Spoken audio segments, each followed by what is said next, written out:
O lugar que é bom pra mim é onde eu quiser estar.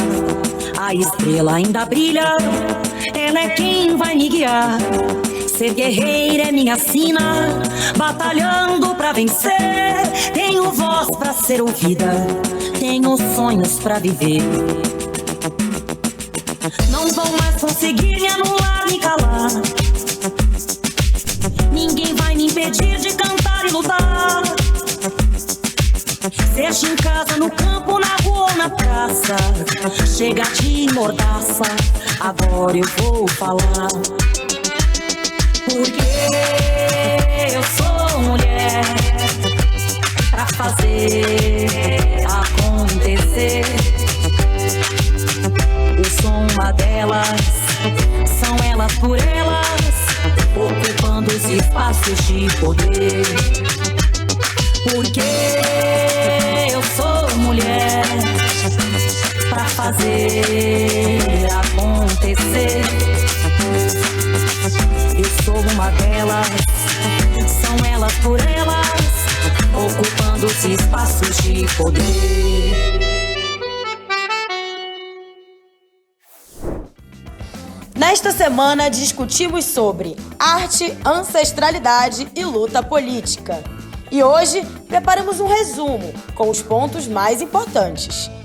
A arte, ela tem esse poder de permanecer, né, para além do artista. E eu acredito que para Carolina de Jesus é esse grande exemplo, né, do que como a palavra ela pode ser resistência, como a palavra pode ter um papel transformador. Então, eu me encanto muito com a leitura desse livro, eu já fiz a leitura dele mais de uma vez, porque por muito menos a gente não consegue inserir, né, a literatura, a arte, a escrita na nossa rotina, e Carolina tinha isso como o próprio pão, né? Pensando nessa conversa da gente, todas as perguntas me levam para o mesmo lugar, assim, de como a gente ainda não tem um entendimento de que a arte, ela é item básico de sobrevivência, né? E Carolina fez isso muito bem.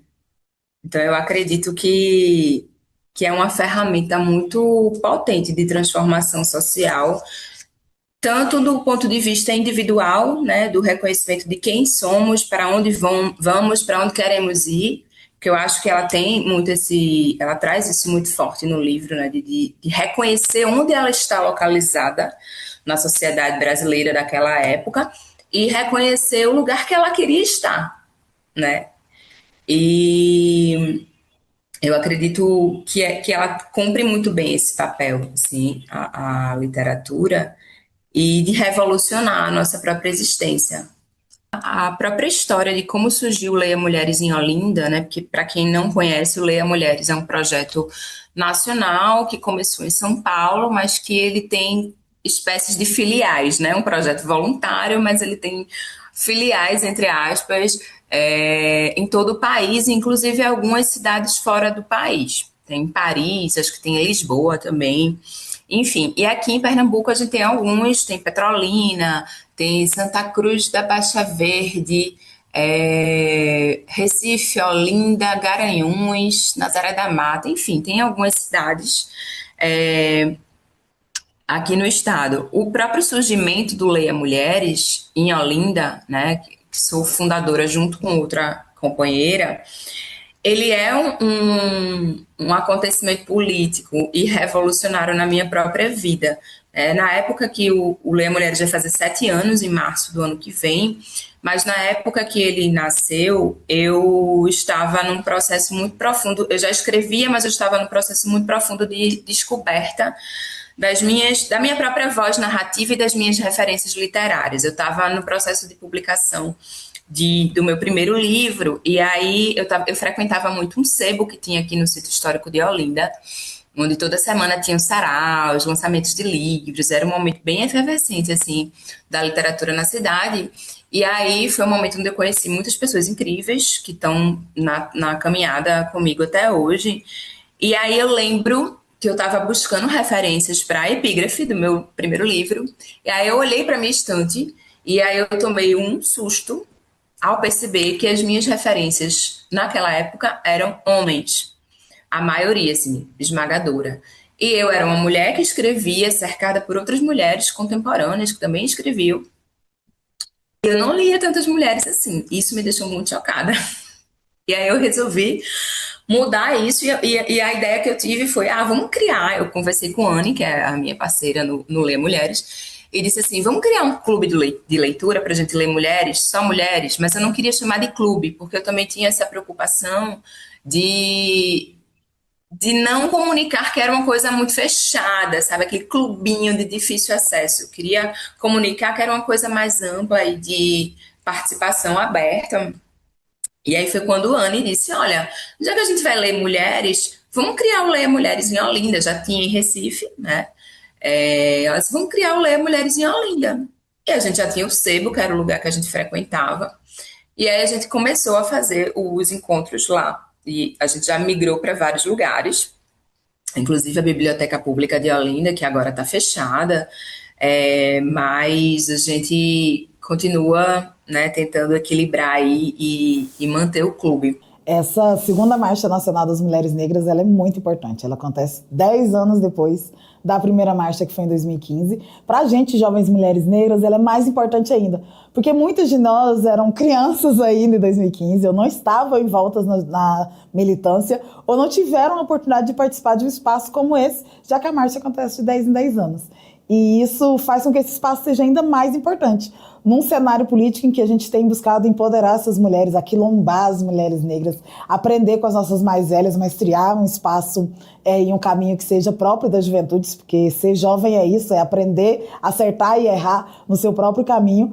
E esse momento em que a gente vem com o governo Lula, que para nós também é novidade enquanto jovens mulheres negras, porque a gente não viveu um governo Lula com consciência política, né? Com consciência de espaço de poder e tudo isso, a gente vê que é uma marcha que vem no momento que a gente precisa recuperar os nossos direitos que foram tirados dos desgovernos, tanto do Temer quanto do Bolsonaro, que vem no momento em que nós temos um Ministério de Igualdade Racial com uma mulher preta que ainda é uma mulher jovem para a política, que nós temos um Ministério de Mulheres que nasce novamente completamente organizado pelas mulheres do PT desde o começo, e nós temos uma Secretaria Nacional de Juventude que ressurge também das cinzas depois de ter sido quase que desmantelada nesses desgovernos. Então é um momento de aprender com o movimento social e estar na rua com a nossa segunda marcha, mas um momento também de aprender a reconstruir as políticas públicas, agora com a nossa cara, com a nossa vez, com o nosso jeito, nesse governo Lula 3, pela primeira vez um governo Lula para as juventudes brasileiras. Eu sou a primeira secretária da Juventude do PT, que é uma mulher negra e LGBT. E acho que isso diz muito sobre o momento que nós estamos vivendo na juventude do PT. É uma juventude que sempre foi de esquerda, sempre foi antirracista, sempre foi uma juventude feminista, sempre foi uma juventude colorida e de todas as LGBTs, mas que nunca tinha tido essa representação. E a minha eleição foi a primeira com essa representação, mas eu tenho certeza que não vai ser a última. E isso faz também com que a juventude do PT passe um recado para dentro e para fora do partido, assim. Para dentro do partido, de que nós entendemos para quem esse partido tem que servir, que são as mulheres negras brasileiras, são as LGBTs brasileiras, é o povo preto, é a juventude, no entendimento de que esses são os principais atores e atrizes que recebem a política pública no Brasil. E para fora, para dizer que nós estamos dialogando com esses movimentos sociais, com essa parte da população, e que nós sabemos para quem que o governo do presidente Lula nesse momento tem que trabalhar, e o governo Lula 4, porque nós vamos reeleger o presidente Lula, tem que trabalhar também. Então, é uma Secretaria de Juventude que não dialoga só sobre o movimento social, só sobre o movimento estudantil, que não dialoga só sobre internamente como é que tem que ser o Partido dos Trabalhadores para a Juventude, ou que fala só único e exclusivamente de juventude. Não, nós falamos sobre a pauta do trabalho, como é que esses jovens hoje estão vivendo no mundo do trabalho, se está todo mundo entregando para o iFood, se está todo mundo dirigindo para Uber, se esses meninos têm perspectiva de ter um trabalho de carteira assinada, se vale para a gente ter a carteira assinada novamente, ou nós queremos rediscutir a CLT, uma juventude que é sindicalista. A juventude do PT hoje com a companheira Cris, é a Secretaria Nacional da Juventude da CUT. Nós discutimos diretamente com eles para saber se os sindicatos hoje são a melhor opção, se eles não são, como é que as mulheres estão dentro do mercado de trabalho, essa juventude negra está dentro dos sindicatos porque eles estão dentro do mercado de trabalho, ou eles não estão nem nos sindicatos porque eles não estão no mercado de trabalho. Nós conversamos sobre o movimento estudantil, mas sobre a educação como um todo. Porque falar sobre o movimento estudantil, você fala sobre quem está estudando e os que não estão. E aqueles que não estão agora dentro da escola e dentro da universidade. Por que eles não estão? Qual é a cara dessa juventude brasileira? A juventude brasileira, ela é LGBT? Se sim, nós estamos dialogando com essa juventude LGBT. A Secretaria Nacional da Juventude do PT está aqui para dialogar sobre isso. Ela é interseccional no sentido de que nós estamos dentro das mulheres do PT, nós estamos dentro dos negros e negras do PT, nós estamos dentro dos LGBTs, principalmente porque o Partido dos Trabalhadores é o único partido que tem uma cota de participação da juventude em todas as suas direções. 20% de todos os espaços de decisão do Partido dos Trabalhadores tem que ter jovens. Então nós estamos discutindo tudo que perpassa sobre raça, sobre gênero, sobre sexualidade, sobre as pautas do trabalho e da vida das juventudes dos brasileiros e brasileiras. E acho que isso é o mais legal da Secretaria Nacional da Juventude do PT. E é por isso que nós tivemos também agora na Marcha das Mulheres Negras, porque não dá para falar sobre a juventude petista, sobre a juventude brasileira, se a gente não pontua a necessidade de ter em primeira mão, em primeiro lugar e como prioridade as jovens mulheres negras do Brasil. A gente fez agora, em 2025, 10 anos da Frente Nacional de Mulheres do Hip Hop. Dentro do Ministério da Cultura, do Ministério das Mulheres, nós tínhamos o Fórum Nacional de Mulheres do Hip Hop do Ministério. Então, existem hoje várias articulações que começaram ali no final dos anos 2000, né? Que agora fazendo 10 anos, que foram construindo naturalmente esse espaço de ocupar esses espaços dentro da cultura hip hop a partir de estratégias de orientação, de letramento, porque é muito importante que a gente consiga, dentro da cultura, aprender a escrever um edital, aprender a participar de um processo de licitação, construir projetos de atuação, porque a vontade que a gente tem, obviamente, é de mudar a nossa realidade, é de implantar lá uma oficina de break, uma oficina de rap, e aí naturalmente você já consegue combater a violência, você já consegue organizar para que as pessoas consigam participar dos espaços, melhorar a saúde, melhorar a educação, ter mais qualidade de vida, mas a gente sabe que na prática não é assim que acontece. Na prática, para que a gente consiga realmente conseguir grana para fazer um evento, conseguir grana para organizar um projeto, a gente precisa entender também da burocracia desse processo. E aí, o Fórum Nacional de Mulheres do Hip Hop, o Fórum Cearense de Hip Hop, a Frente Nacional de Mulheres do Hip Hop, veio exatamente para fortalecer esse processo de construção, de orientação da galera que está na ponta, que está na comunidade, entender como é que a gente segue também compreender de burocracia. Porque sem conhecer a estrutura de um projeto, sem conhecer a organização de fato, para se alcançar a verba, para se alcançar um patrocínio, para se alcançar a posição e a aprovação no edital, a gente precisa compreender essa burocracia. E é nesse processo que vem, nesse processo de fortalecimento, que vem a construção dos fóruns. Debater em fóruns é fortalecimento também para que a gente consiga alcançar esse espaço. Quando a gente olha para o cenário nacional, o grande volume de pessoas privadas de liberdade são homens, jovens, negros, vindos de comunidade que vivenciam muito prematuramente contextos de violência e criminalidade. No entanto, a fatia, né, os indicadores que apontam para o encarceramento feminino indicam um crescimento muito alarmante, muito preocupante, e isso também imprime o desafio de construção de ações específicas, ações que vão atender e olhar para a singularidade, para a especificidade do ser mulher. Dentro da estrutura do projeto, dentro do desenho do Alvorada, desde o desenho metodológico até a construção do processo de inscrição, da mobilização, de como o projeto chegaria até o público atendido, toda a estrutura ela foi desenhada sob uma perspectiva de interseccionalidade.